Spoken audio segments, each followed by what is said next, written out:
TRON Ares.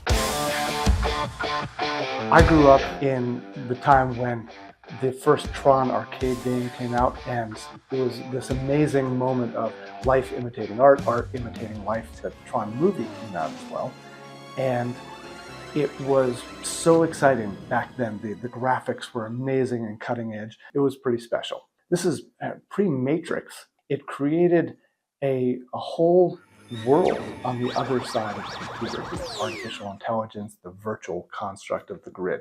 At the time, it was novel, but TRON Ares brought back a new fun twist on this.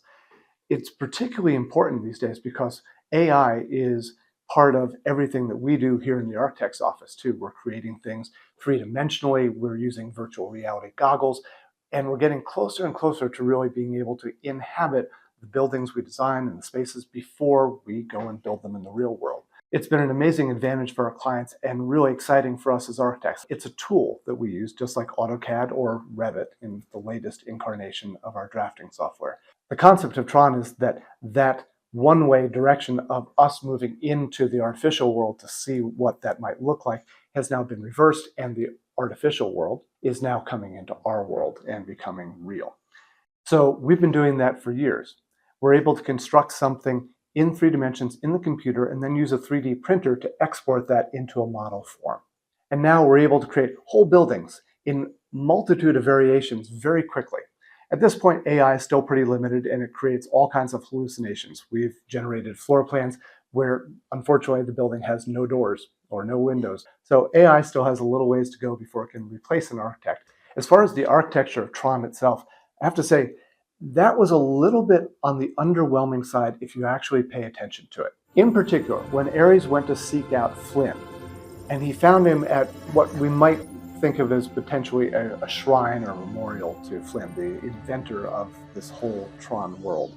The building itself was visually striking. It was a series of softened rectangular loops going around. But inside of it, there was nothing that suggested that there was any habitation in the space.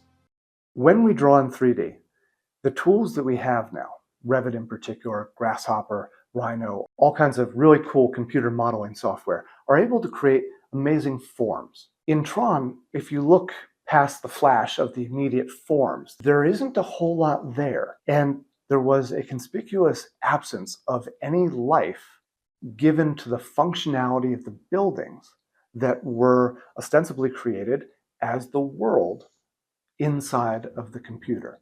There are a lot of other movies where these are CGI created buildings, completely virtual, and yet every portion of the building is carefully thought about in terms of what does somebody do there? How do they open the door? Who's going to be moving through it? How big is this person? Do they have animals with them?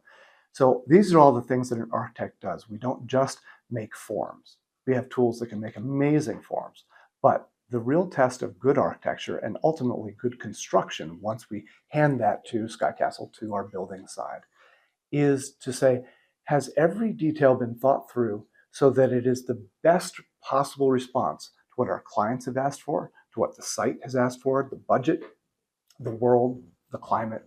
In architecture, we have a maxim called form follows function. And one thing that we sometimes see with these incredible design tools is that form making is made for its own sake, to say, wow, that's amazing. And that's a cool exploration. But at the end of the day, we also have a responsibility to our clients and to the world to actually create buildings that are responsive to the function that they're asked to do. Hopefully we do it with an artistic flair so that we inspire people and make them have delight in the buildings that they are inhabiting. There's another philosophy in architecture that we adhere to here. It's from Winston Churchill. He said, first we create our buildings, and then our buildings create us. So when we see buildings like TRON that are visually stunning, but kind of soulless, and in many cases, not necessarily the most attractive environment that we would want to create for ourselves, we have to ask ourselves, with every project we create, what kind of world are we building, and how will it impact all of us? Thank you. I'll see you next time at the movies.